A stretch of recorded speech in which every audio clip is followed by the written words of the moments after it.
We tell Russia to enjoy Ukraine. We just 180 on this. We go, you know what, Russia, you earned it. You've sat there patiently while we fought our wars. They're your neighbors. You know what? We're going to bow out respectively, and you guys enjoy it. Now, the problem with Russia taking over Ukraine is that maybe they go into the Afghanistans, and then all of a sudden they've got all the materials that people need for these electric cars. So we make an announcement where we go, you know what? We're done with this green energy stuff. We're going to start running our cars off of coal. And not just that, but we're partnering with North Korea. And then we partner with North Korea. We start buying all the coal from North Korea so that China can't get that coal. And then North Korea becomes super cool and rich again. And then we let all the other world powers know, hey, listen, we're the people you want to work with. You work with us, and we're going to give you all this money. And then we start bringing the King Jong Il or Un, I don't know which in we're up to, and we start putting him on Dancing with the Stars. We have celebrity programming of him with Dennis Rodman. We send him to the clubs. We pay for his bottle service, so he gets his dick sucked by everyone. Because American whores, they just see those numbers that he's putting up on Instagram. They see the lavish lifestyle. They don't even care about the concentration camps. That's not the way these women work. You show up to the club, you got all the money, you got the pictures of your Lambos, you'll get your dick sucked. So that's what we do.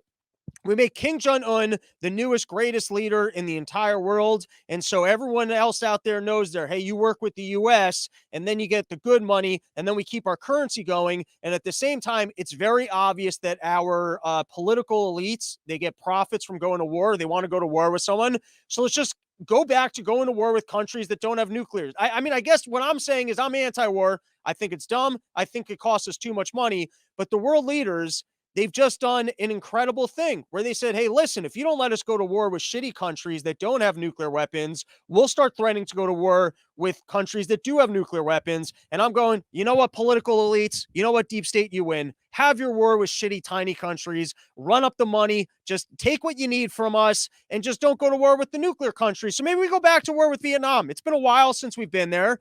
You know, maybe we get it better the second time around. Like, you know, we fucked up pretty good the first time, but at least the war machine, what, they get to milk like 7 or 8 years out of that thing.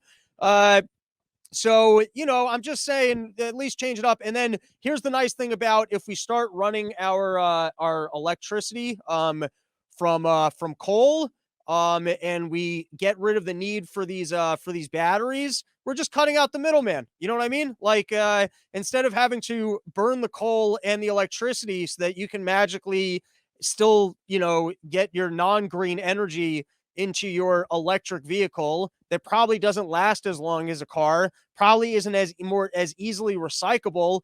Probably in 10 years from now, you end up with all sorts of issues because you ran these electric vehicles. And how much better could gas combustion have gone? So I'm just saying, let's just cut the whole thing out and let's start running our cars directly off of coal. That's solution number one. Solution number two, like you watch UFC, these people want to fight, but they realize they can't kick each other in the balls. Like they want to have the fight, but they also get kicking each other in the nuts doesn't work.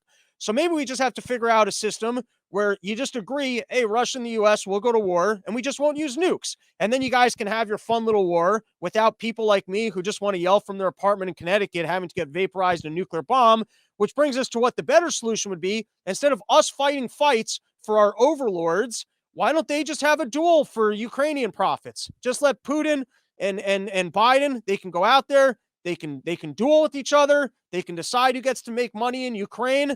And by the way, I love this picture. For those of you guys who are watching the podcast version, you guys can, find the video on your own time.